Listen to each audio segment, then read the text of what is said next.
Hola, en el video de hoy vamos a hablar de los iteradores. ¿Qué aprenderás en este video?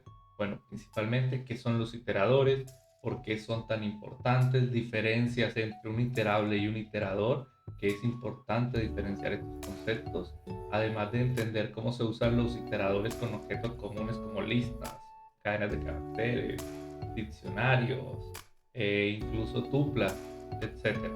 Además, aprenderás a crear tus propios iteradores personalizados, con ejemplos prácticos y casos de la vida real.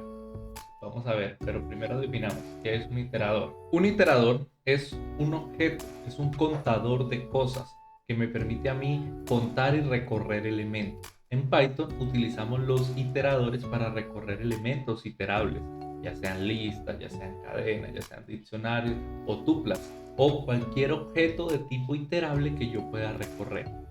Pensemos en un iterador como la persona que está a la salida de una discoteca, por ejemplo, que es la persona que va contando las personas que van ingresando, entrando y saliendo.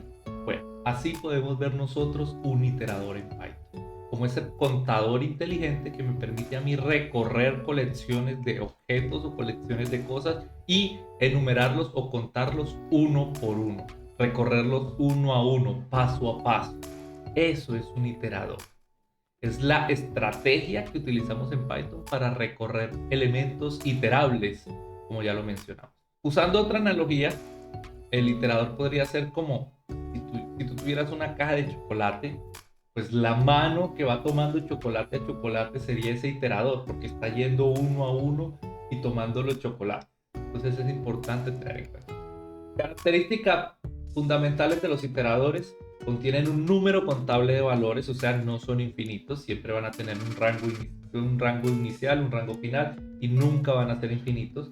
Se pueden recorrer elemento a elemento, ya sea que yo recorra uno a uno o tenga filtros para ir solo por los pares o por los impares, siempre voy a poder recorrer todos los elementos o los elementos que yo requiera recorrer de este iterador. Implementa dos protocolos, digamos que implementa dos métodos que son obligatorios dentro de la definición del iterador, que son el método iter y el método net, que los veremos más adelante, que me permite a mí controlar mi iteración, tanto qué va a pasar cuando yo instancio ese objeto iterador, como qué va pasando paso a paso cada vez que yo voy recorriendo un elemento del iterador.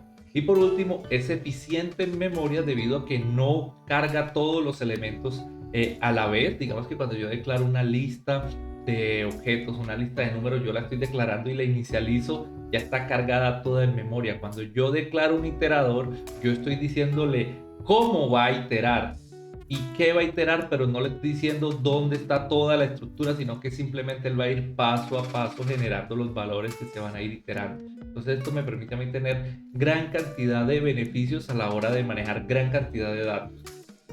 Ahora, veamos el iterador versus el iterable. Si bien el iterable es el contenedor, es el objeto que contiene todos los elementos que pueden ser recorridos, el iterador es el que recorre. Bien podemos, digamos lo que podemos llamarlo el puntero que va elemento por elemento. Él sabe cuál es el anterior, él sabe cuál es el siguiente y sabe cómo obtener el siguiente elemento, usando por ejemplo el método iter. Internamente el for está construido como un iterador.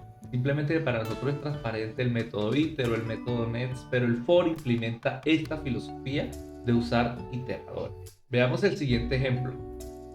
Una lista de Spotify es un iterable y el reproductor que va canción por canción podemos verlo como ese iterador. Entonces, si aquí tenemos una lista de canciones dentro de nuestro Spotify, aquí podremos ver que aquí vamos a definir una variable para imprimir el tipo, que sabemos que es de tipo lista, y lo que me permite a mí convertir esa lista en un elemento iterable para recorrerlo manualmente utilizando los métodos de iteración, los iterables, es simplemente hacer un casteo de tipo manual de toda la vida, diciéndole que va a ser un iter. Esto es un método que viene incorporado en Python, que me permite a mí convertir a los tipos de datos iterables en un iterable nativo y poder ejecutar los métodos de iterable. Entonces yo aquí lo convierto en el reproductor y genero un iterador. Ese iterador que me permite hacer a mí, simplemente me permite, utilizando el método nets, como ya lo vimos, ir canción por canción, que es como cuando presionamos el botoncito de siguiente. Bueno, este es el iterador, que me permite a mí recorrer toda esa lista de canciones una a una, utilizando manualmente. Entonces veamos un poco más del ejemplo, cómo se ejecuta. Y podemos ver entonces que tenemos mi playlist iterable. Tengo mi playlist que me dice que es de tipo lista. Y mi reproductor, que lo instanciamos aquí, que es de tipo list iterator. Entonces, si ven, yo voy canción por canción y voy escogiendo una a una las canciones que están dentro de mi iterador. Otro ejemplo de iteradores son los strings, debido a que nosotros las cadenas de caracteres podemos recorrerlas letra por letra. Entonces veamos un ejemplo. Por ejemplo, aquí tenemos la palabra Python. Simplemente le decimos, como es un iterable, le decimos que lo vamos a convertir en un iterador.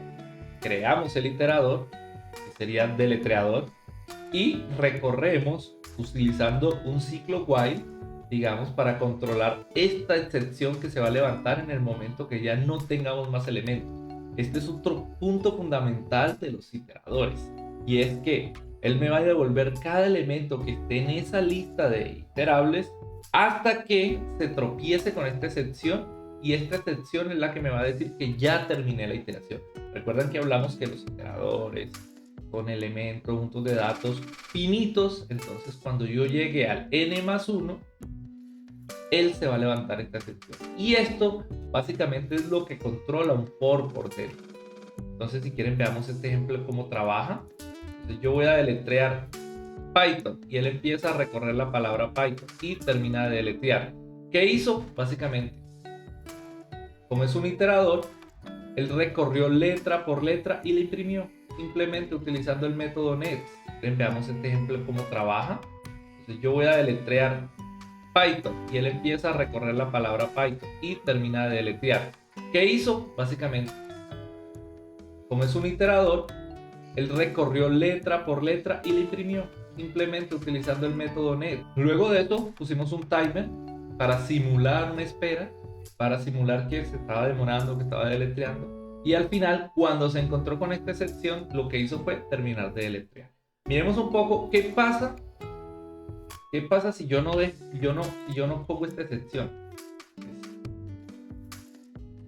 ¿Qué pasa con el iterador si yo no pongo esa excepción? Miremos a ver cómo se comporta. Lo más obvio es que se va a levantar una excepción, pero quiero que miremos cómo lo controlo, porque lo importante, uno de los temas de las filosofías de los iteradores, es que yo tengo que tener el poder de controlarlo manualmente, porque si no, o me pasa esto o se me convierte en algo infinito. No sé, estoy usando un generador que me genere la serie de Fibonacci y lo recorro con un iterador, y pues el generador es un concepto que no hemos visto, pero veremos más adelante, y es que me permite generar listas, iteradores y todo lo demás a través de una instrucción. Pero si yo tengo esto y no lo tengo controlado, esto se me puede ir al infinito, gastar toda la memoria, o me puede estar cayendo siempre en una excepción que no estoy controlando. Entonces, por eso se hace importante el control de esta excepción a la hora de manejar nuestros iteradores. Ahora, vamos a crear tu primer iterador personalizado. ¿Qué se requiere para esto? Bueno, para crear un iterador necesitamos tres cosas. Lo primero, una clase, porque vamos a crear un objeto. Entonces necesitamos definir una clase que sea el objeto que queremos definir como iterador. Lo segundo que necesitamos definir son dos métodos. Usualmente definimos el iter, que lo que me debe retornar es el self del objeto, o sea, todas las variables que contenga el objeto. Veámoslo como un constructor, como el init, solo que aquí no me va a inicializar un objeto, sino que me va a inicializar un iterador, donde me va a permitir que el iterador arranque, no sé, quiero contar con los números del 1 al 0, entonces este iterador va a arrancar los números desde el 0. Eso me permite a mí el método iter. Cuando vamos al método net, lo que me permite a mí es retornar el siguiente elemento y el siguiente elemento y el siguiente elemento, como veíamos anteriormente en el ejemplo del while. Estos métodos se definen con el doble underscore, convención de cómo se definen dentro de un iterador, y además de eso, siempre debo controlar o debo dejar que lance la excepción de toIteration. Por lo general trataremos de controlarla debido a que yo quiero que mi código siempre esté bajo control, a menos que tú quieras elevar la excepción a un nivel más alto y controlarla de otra forma. Pero pues trataremos de nosotros dentro de nuestros iteradores controlar las excepciones. Aquí tenemos un ejemplo para desarrollar un contador de pasos. Entonces, ¿cómo funciona esto? Lo primero es que declaremos nuestra clase, que va a ser un iterador, es una clase de toda la vida, un objeto normal en Python. Le definimos qué va a recibir como parámetro nuestro constructor, que va a ser el máximo número de pasos, y los pasos actuales los inicializamos dentro del constructor. ¿Cuáles son? Luego, cuando nuestro iterador se crea, él llama al método iter, que lo que hace es reinicializar estos pasos. Porque si seguimos usando objetos y estos se van a quedar con un valor, entonces esto lo que hace es que estos pasos actuales me los vuelve a poner 0. Para que cada vez que yo cree un objeto iterador, él arranque desde el número más bajo, que va a ser 0. Y next es donde va toda la lógica de nuestro iterador. Pero ¿a qué me refiero con la lógica? Es cómo voy a moverme de un elemento al otro. Por ejemplo, si yo voy a contar pasos, entonces yo aquí agregué una lógica que quiere decir que si los pasos actuales son menor a lo máximo de pasos, pues obviamente doy un paso más. Y simplemente imprimo, devuelvo un texto diciendo, bueno, estos son los pasos que he dado. Si no, si ya los pasos actuales son iguales o mayores al máximo de pasos, simplemente levanto la excepción con los pasos alcanzados, aunque ya terminé mi iteración y terminé de recorrer todos los pasos que tenía que recorrer. Entonces probémoslo. Entonces yo aquí declaro un podómetro con mi clase contador. El podómetro es algo que me sirve a mí para medir pasos, para medir presión y todos esos temas médicos. Entonces ejecutemos el código. ¿Qué pasó aquí? Entonces, el objetivo, caminar 5 pasos. Se lo pasé un for, mi objeto iterador, ¿y lo ven? Y el for simplemente le está pidiendo cada elemento. Miren cómo funciona automáticamente. Cada elemento, cada elemento, cada elemento. Y él me devuelve cada elemento de lo que está pasando aquí en este método. Entonces, si ven, yo puedo combinar, crear un iterador y pasárselo a un for y que el for lo gestione y no tener que gestionarlo yo hasta que se levante este método. Por eso es importante que cuando yo cree mi clase iteradora tenga estos métodos, tenga el iter, tenga el next y por lo general que levante la excepción. ¿Para qué? Para que cuando yo tenga ya mi iterador listo, él pueda pasárselo a un for. Si te dan cuenta, esto que hicimos aquí es un poco más avanzado, pero me permite a mí tener el control de cómo se va a recorrer todos los elementos de este iterador. Entonces mira que aquí hay cierta lógica que cuando tenemos una lista no tenemos, o tendríamos que venir aquí y empezar a agregar if o agregar todo esto durante el ciclo for. Esto hace que este tipo de recorrido sea muy eficiente debido a que esto no está cargando toda la lista en memoria, simplemente él va paso a paso conforme vaya teniendo que hacer cada actividad o cada tarea. Ahora, veamos un ejemplo práctico de un generador de números de la zona. Entonces vamos a crear un iterador un poco más interesante, más avanzado, como para entender este concepto un poco más a profundidad. Entonces, primer paso, defino mi clase. Segundo paso, defino mi constructor de mi clase, que me va a recibir el número finito de elementos que quiero generar. Si quiero mandárselo al constructor, si no, también puedo definirlo aquí, decir no, hacer 10, hacer 5. En este caso yo se los mando al constructor para que el código sea más dinámico. Genero una variable de generados, que es lo que me va a decir cuántos he construido. Declaro mi variable números usados. Importante, la declaro como un set para que no me permita repetidos, como un conjunto. Y luego en el iter yo lo que tengo que hacer es volver a tomar los valores que ya declaré en mi constructor y reinicializarlos para que cuando se cree el objeto de tipo iterador, ellos tomen este valor siempre que se declare nuevamente ese objeto. ¿Ok? Y por lo general la regla es que el iter devuelve el self, o sea, devuelve todos los elementos de la clase. ¿Qué es lo siguiente que tengo que hacer? Declarar un método next. El método next que va a tener toda la lógica de cómo se va a recorrer elemento a elemento ese iterador. Entonces, ¿qué estoy haciendo aquí? Si la cantidad de generados es menor a la cantidad de números que tengo que generar, pues obviamente simplemente aquí hice un while true y le dije que siguiera generando números aleatorios. esta función me permite a mí generar números aleatorios entre 1 y 100. Y si el número no está en los números usados, simplemente se lo agrego a mis números usados. Y aquí con esto, si ven el video que les recomiendo sobre iteraciones en Python, sobre la forma de iterar, les enseño un poco de qué hace este break, que lo que hace es que rompe el ciclo, se sale de aquí y viene aquí. Y simplemente dice que ya a los generados le suma 1 y me retorna eso. Cuando ya la cantidad de números generados es igual o mayor a la cantidad de números totales, simplemente repetimos el paso de generar el stop iteration y levantar esa excepción. Elevamos las excepciones con la palabra reservada range y a las excepciones nosotros le podemos mandar un mensaje. Estoy levantando la excepción que me pide y simplemente vuelvo aquí y digo, bueno, voy a generar números de la suerte. Entonces voy a generar 7 números de la suerte. Instancio mi objeto iterador, lo guardo en lotería y lo recorro con el ciclo for. Y esto lo único que va a hacer es imprimirme 7 números de la suerte que estoy generando. Y me va a imprimir números únicos porque le estoy diciendo que sean únicos. Pero si yo acá le digo que sean 10, él va a ir y me va a generar 10. Si yo le digo que sean 100, él va a ir y me va a generar 100 números únicos. Entonces aquí podemos ver el poder que tiene esta iteración y que son de muy alto performance. Entonces espero que esta explicación haya sido de ayuda para ustedes que están aprendiendo Python, quieren entender un poco más de cómo funcionan estos temas de iteradores, iterables y demás. Además de eso, quiero dejarles consejos y buenas prácticas a tener en cuenta. Primero, siempre usar el stop iteration, que es la excepción que me permite a mí validar dentro del ciclo for cuándo se va a parar este iterador. Implementar siempre los métodos iter y nest, siempre, para que sepamos que estamos trabajando con un iterador. Otro, siempre en el método iter voy a devolver la instancia del objeto, o sea, el self.